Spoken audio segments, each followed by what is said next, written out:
Assalamualaikum warahmatullahi wabarakatuh. Selamat pagi anak-anak kelas 3. Ya, jumpa lagi dengan Miss Karin. Hari ini kita akan belajar bersama-sama lagi ya.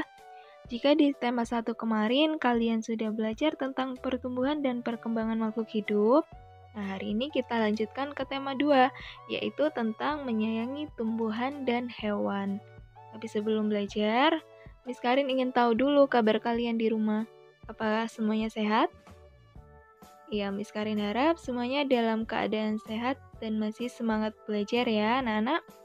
Oke, seperti biasanya sebelum belajar kita siapkan dulu buku tema 2 dan alat tulisnya. Kemudian kita berdoa dulu sebelum memulai kegiatan pada pagi hari ini.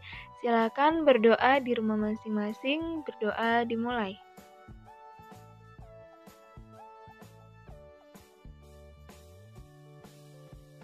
Berdoa selesai. Oke, anak-anak.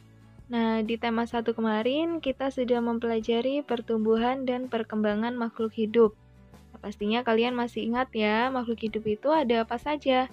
Ada manusia, ada hewan, dan juga tumbuhan. Nah, kita sebagai manusia, kita harus saling menyayangi kepada makhluk hidup yang lain, yaitu pada hewan dan juga tumbuhan. Nah, itulah yang akan kita pelajari di tema 2 ini. Nah, anak-anak, kalian perhatikan di sini, Miss Karin punya gambar. Di sana ada hewan, ada tumbuhan, dan juga manusia. Itu adalah makhluk hidup yang saling membutuhkan. Pastinya saling memberikan manfaat. Nah, kalian juga lihat di sana ada berbagai macam tumbuhan ya. Nah, Tuhan itu menciptakan beragam jenis tumbuhan. Tumbuhan itu bermanfaat sekali anak-anak bagi kehidupan manusia dan juga hewan. Misalnya, manfaat tumbuhan yaitu sebagai sumber makanan, sebagai bahan pakaian, sebagai peralatan rumah tangga, dan masih banyak lagi. Nah, itulah yang akan kita pelajari pada subtema 1 tentang manfaat tumbuhan bagi kehidupan manusia, tepatnya pada pembelajaran 1. Nah, pada pagi hari ini anak-anak, tujuan pembelajarannya diharapkan nanti anak-anak dapat menjelaskan sifat pertukaran pada penjumlahan, dan juga anak-anak dapat mengidentifikasi isi dari sebuah dongeng. Kemudian diharapkan juga anak-anak dapat memeragakan pola irama suatu lagu. Nah, oke, sekarang kita mulai ya. Di sini Miss Karin punya sebuah dongeng. Judul dongengnya yaitu Pohon Apel yang Tulus. Nah, ini mari kita baca bersama-sama ya. Dahulu kala ada sebuah pohon apel besar. Ada seorang anak laki-laki bermain di sekitar pohon itu. Dia sangat menyayangi pohon itu.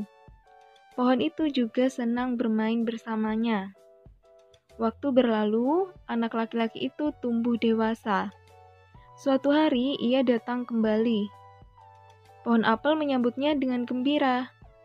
"Ayo bermainlah bersamaku," ajak si pohon apel. "Ah, aku tak punya waktu untuk bermain. Kami membutuhkan rumah untuk tempat tinggal. Bisakah kau membantuku?" tanya laki-laki itu. Kemudian dijawab oleh pohon apel, "Kamu boleh memotong cabang-cabang pohonku ini untuk membangun rumahmu." Jadi, anak laki-laki itu memotong semua cabang pohon dan pergi dengan riang. Pohon apel itu senang melihat temannya bahagia, tapi dia tak pernah kembali sejak saat itu. Pohon apel kembali merasa kesepian dan sedih. Tapi suatu ketika, akhirnya laki-laki itu kembali lagi. Laki-laki itu dan pohon apel sekarang sudah sama-sama tua. "Aku sudah tak bisa memberikan apa-apa," kata pohon apel. "Tidak apa-apa, aku hanya membutuhkan sebuah tempat untuk beristirahat," jawab laki-laki itu. "Baik, sisa batang pohon tua adalah tempat terbaik untuk bersandar dan beristirahat. Duduklah sini bersamaku dan istirahatlah," kata pohon apel. Laki-laki itu pun duduk bersandarkan pada batang pohon yang masih tersisa.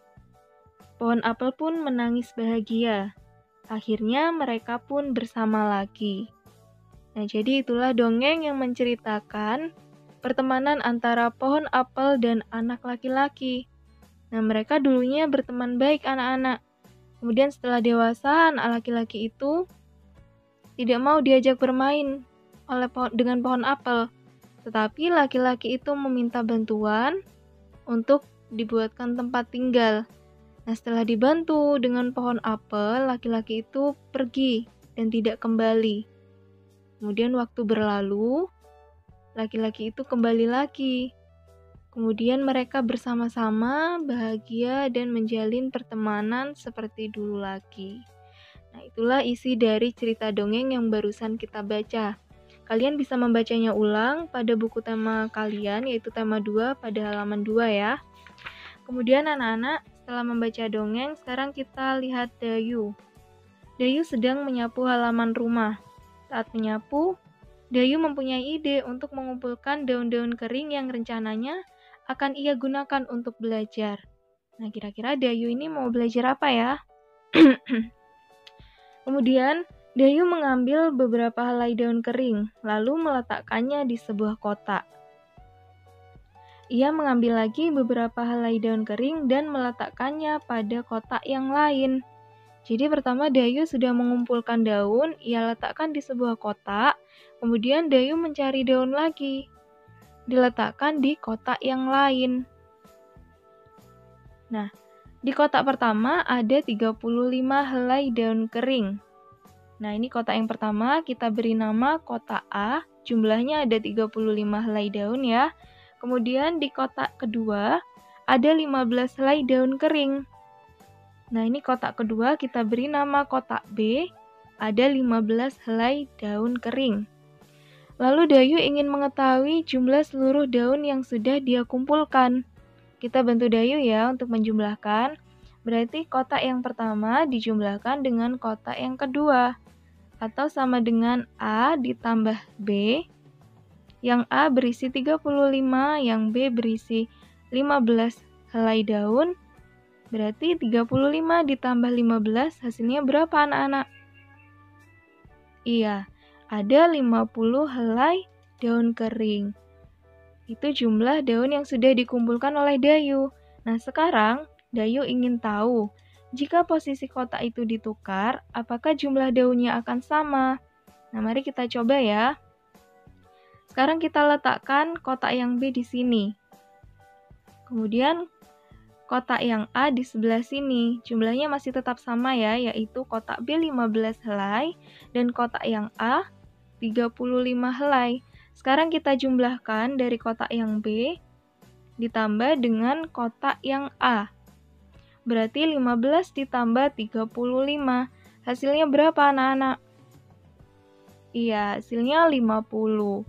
Nah, jadi walaupun kotak itu ditukar posisinya antara A dan B, tapi jumlah daunnya masih tetap sama, yaitu ada 50 helai.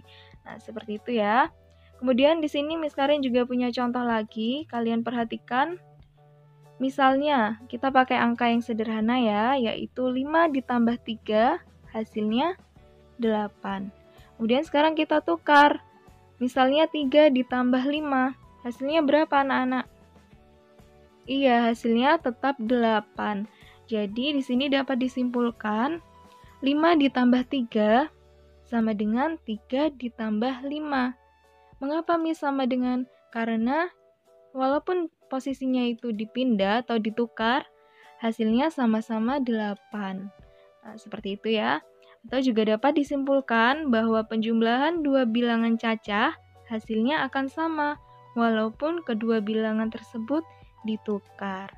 Nah, seperti itu. Jadi Dayu tadi mengumpulkan daun karena ia ingin belajar tentang sifat pertukaran pada penjumlahan. Nah, setelah belajar, Dayu pergi tamasya ke gunung bersama orang tua dan saudara sepupunya. Di gunung ia banyak melihat pohon cemara. Nah, kalian pasti tahu pohon cemara ya, anak-anak.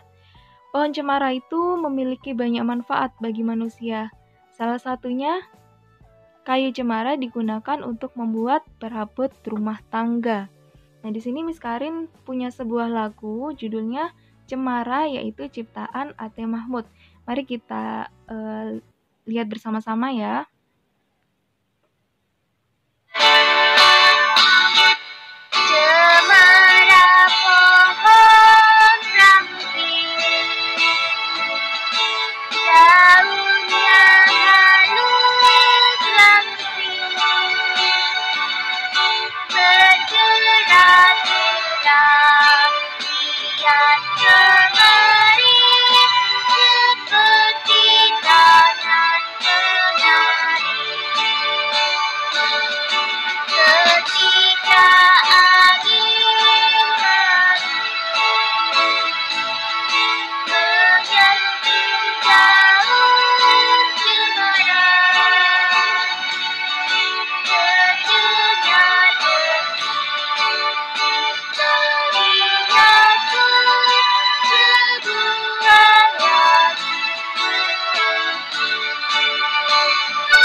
Nah, jadi itulah lagu ciptaan Ate Mahmud yang berjudul Cemara. Kalian bisa mencobanya bernyanyi di rumah masing-masing ya. Nah, anak-anak, hari ini kita sudah belajar tentang apa saja? Yang pertama, kita belajar tentang mengetahui isi dongeng. Yang kedua, kita sudah belajar tentang sifat pertukaran pada penjumlahan. Kemudian yang barusan kita sudah belajar lagu Cemara ciptaan Ate Mahmud. Nah, sampai sini anak-anak sudah paham? Oke, jika sudah paham, di sini ada tugas untuk kalian di rumah. Yang pertama, anak-anak mengerjakan buku tema 2 halaman 4, yaitu menjawab pertanyaan setelah kalian membaca dongeng. Nah, itu ada 5 pertanyaan, silakan dijawab ya, ditulis di kertas folio. Kemudian tugas yang kedua mengerjakan buku tema 2 halaman 7, tentang sifat pertukaran pada penjumlahan. Nah, itu juga dikerjakan di kertas folio. Nah, itu saja tugasnya anak-anak. Sampai sini ada yang ditanyakan? Oke, tidak ada ya. Oke, materi hari ini cukup sekian. Miss Karin mohon maaf apabila ada kesalahan. Pesan Miss Karin tetap selalu menjaga kesehatan dan semangat belajar di rumah. Dan yang terakhir, tetap selalu menjadi anak yang patuh kepada kedua orang tua. Oke, bisa Miss Karin akhiri ya. Mohon maaf atas lebih dan kurangnya. Miss Karin akhiri, wassalamualaikum warahmatullahi wabarakatuh.